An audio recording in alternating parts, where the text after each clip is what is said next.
श्री गणेशाय नमः। आध्यात्मिक से संबंधित वीडियो देखने के लिए हमारे YouTube चैनल को सब्सक्राइब करें। श्रीमद् भागवत महापुराण अथ पंचमो अध्याय। भगवान के यश कीर्तन की महिमा और देवर्षि नारद जी का पूर्व चरित्र। सूत जी कहते हैं, तदंतर सुखपूर्वक बैठे हुए वीणा पाणी परम यशस्वी देवर्षि नारद ने मुस्कुराकर अपने पास ही बैठे ब्रह्मर्षि व्यास जी से कहा। नारद जी ने प्रश्न किया, महाभाग व्यास जी, आपके शरीर एवं मन दोनों ही अपने कर्म एवं चिंतन से संतुष्ट है न? अवश्य ही आपकी जिज्ञासा तो भली भांति पूर्ण हो गई है, क्योंकि आपने जो यह महाभारत की रचना की है वह बड़ी ही अद्भुत है। वह धर्म आदि सभी पुरुषार्थों से परिपूर्ण है। सनातन ब्रह्म तत्व को भी आपने खूब विचारा है और जान भी लिया है। फिर भी प्रभु, आप अकृतार्थ पुरुष के समान अपने विषय में शोक क्यों कर रहे हो? व्यास जी ने कहा, आपने मेरे विषय में जो कुछ कहा वह सब ठीक ही है। वैसा होने पर भी मेरा हृदय संतुष्ट नहीं है। पता नहीं इसका क्या कारण है। आपका ज्ञान अगाध है। साक्षात ब्रह्मा जी के मानस पुत्र हैं, इसलिए मैं आपसे ही इसका कारण पूछता हूँ। नारद जी, आप समस्त गोपनीय रहस्यों को जानते हैं, क्योंकि आपने उन पुराण पुरुष की उपासना की है जो प्रकृत पुरुष दोनों के स्वामी हैं और असंग रहते हुए ही अपने संकल्प मात्र से गुणों के द्वारा संसार की सृष्टि, स्थिति और प्रलय करते रहते हैं। आप सूर्य की भांति तीनों लोकों में भ्रमण करते रहते हैं और योग बल से प्राणवायु के समान सबके भीतर रहकर अंतःकरणों के साक्षी भी हैं। योगानुष्ठान और नियमों के द्वारा परम ब्रह्म और शब्द ब्रह्म दोनों ही पूर्ण प्राप्ति कर लेने पर भी मुझ में जो बड़ी कमी है उसे आप कृपा करके बताइए। नारद जी ने कहा, व्यास जी, आपने भगवान के निर्मल यश का गान प्रायः नहीं किया। मेरी ऐसी मान्यता है कि जिससे भगवान संतुष्ट नहीं होते वह शास्त्र या ज्ञान अधूरा है।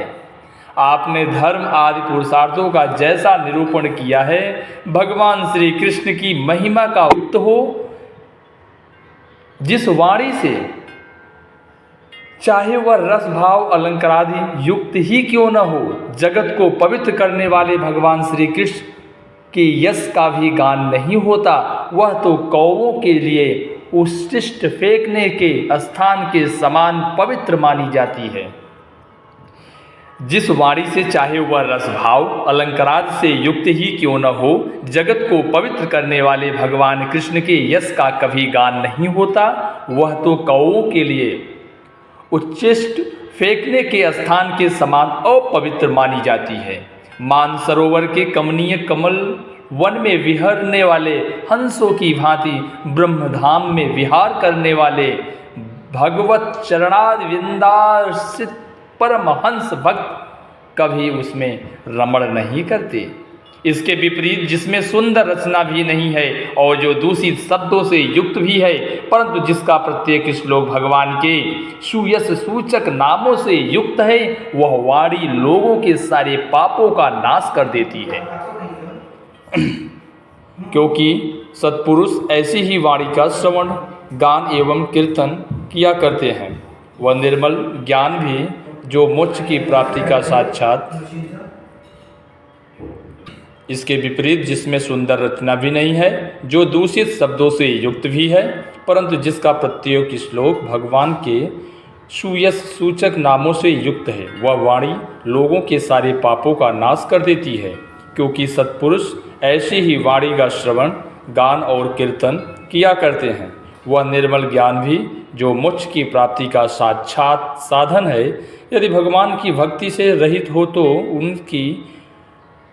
उसकी उतनी शोभा नहीं होती। फिर जो साधन और सिद्धि दोनों ही दशाओं में सदा ही मंगल रूप है, वह काम्य कर्म और जो भगवान को अर्पण नहीं किया गया है, ऐसा अहेतुक यानी निष्काम कर्म भी कैसे सुशोभित हो सकता है। महाभाग व्यास जी, आपकी दृष्टि अमोघ है, आपकी कीर्ति पवित्र है, आप सत्यपरायण एवं दृढ़ व्रत हैं। इसलिए अब आप संपूर्ण जीवों को बंधन से मुक्त करने के लिए समाधि के द्वारा अत्यंत शक्ति भगवान की लीलाओं का स्मरण कीजिए। जो मनुष्य भगवान की लीलाओं के अतिरिक्त और कुछ कहने की इच्छा करता है, वह उस इच्छा से ही निर्मित अनेक नाम और रूपों के चक्कर में पड़ जाता है।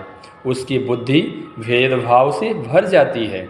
जैसे हवा के झकोरों से डगमगाती हुई डोंगी को कहीं भी ठहरने का ठौर नहीं मिलता, वैसे ही उसकी चंचल बुद्धि कहीं भी स्थिर नहीं हो पाती। संसारी लोग स्वभाव से ही विषयों में फंसे हुए हैं। धर्म के नाम पर आपने उन्हें निंदित यानी पशु हिंसा युक्त सकाम कर्म करने की भी आज्ञा दे दी है। यह बहुत ही उल्टी बात हुई, क्योंकि मूर्ख लोग आपके वचनों से पूर्वोक्त निंदित कर्म को ही धर्म मानकर यही मुख्य धर्म है ऐसा निश्चय करके उसका निषेध करने वाले वचनों को ठीक नहीं मानते। भगवान अनंत हैं। भगवान अनंत है। कोई विचारवान ज्ञानी पुरुष ही संसार की ओर से निवृत्त होकर उनके स्वरूप भूत परमानंद का अनुभव कर सकता है। अतः जो लोग परमार्थिक बुद्धि से रहित हैं और गुणों के द्वारा नचाए जा रहे हैं, उनके कल्याण के लिए ही आप भगवान की लीलाओं का सर्वसाधारण के हित की दृष्टि से वर्णन कीजिए। जो मनुष्य अपने धर्म का परित्याग करके भगवान के चरण कमलों का भजन सेवन करता है, भजन परिपक्व हो जाने पर तो बात ही क्या है। यदि इससे पूर्व ही उसका भजन छूट जाए तो क्या कहीं भी उसका कोई अमंगल हो सकता है। परंतु जो भगवान का भजन नहीं करते और केवल स्वधर्म का पालन करते हैं, उन्हें कौन सा लाभ मिलता है। बुद्धिमान मनुष्य को चाहिए कि वह उसी वस्तु को प्राप्ति के लिए प्रयत्न करे जो तिनके से लेकर ब्रह्म पर्यंत समस्त ऊंची नीची योनियों में कर्मों के फलस्वरूप आने जाने पर भी स्वयं प्राप्त नहीं होती। संसार के विषय सुख तो जैसे बिना चेष्टा के दुख मिलते हैं, वैसे ही कर्म के फलस्वरूप में अचिंत गति समय के फेर से सबको सर्वत्र स्वभाव से ही मिल जाते हैं। व्यास जी, जो भगवान श्री कृष्ण के चरणाविंद का सेवक हैं, वह भजन न करने वाले कभी कुरूप मनुष्यों के समान दैवात, कभी बुरा भाव हो जाने पर भी जन्म मृत्युमय संसार में नहीं आता। वह भगवान के चरण कमलों के आलिंगन का स्मरण करके फिर उसे छोड़ना नहीं। उसे रस का चस्का जो लग चुका है, जिससे जगत की उत्पत्ति स्थिति और प्रलय होते हैं, वे भगवान ही इस विश्व के रूप में ही हैं। ऐसा होने पर भी वे इससे विलक्षण हैं, इस बात को आप स्वयं जानते हैं, तथापि मैंने आपको संकेत मात्र कर दिया। व्यास जी, आपकी दृष्टि अमोघ है। आप इस बात को जानिए कि आप पुरुषोत्तम भगवान के कलावतार हैं। आपने अनजन्मा होकर भी जगत के कल्याण के लिए जन्म ग्रहण किया है, इसलिए आप विशेष रूप से भगवान की लीलाओं का कीर्तन कीजिए। विद्वानों ने इस बात का निरूपण किया है कि मनुष्य की तपस्या, वेदाध्ययन, यज्ञानुष्ठान, स्वाध्याय, ज्ञान और ध्यान का एकमात्र प्रयोजन यही है कि पूर्ण कीर्ति श्री कृष्ण के गुणों और लीलाओं का वर्णन किया जाए।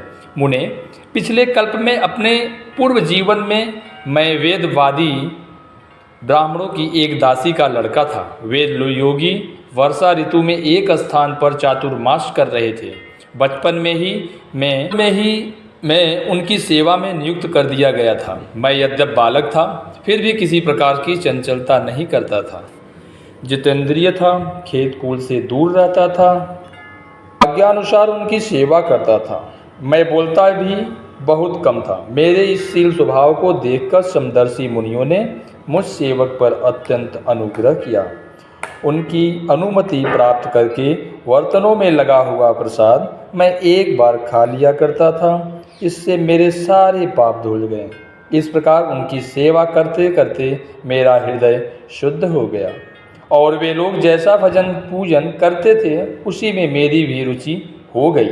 प्यारे व्यास जी, उस सत्संग में उन लीला गान परायण महात्माओं के अनुग्रह से मैं प्रतिदिन श्री कृष्ण की मनोहर कथाएं सुना करता।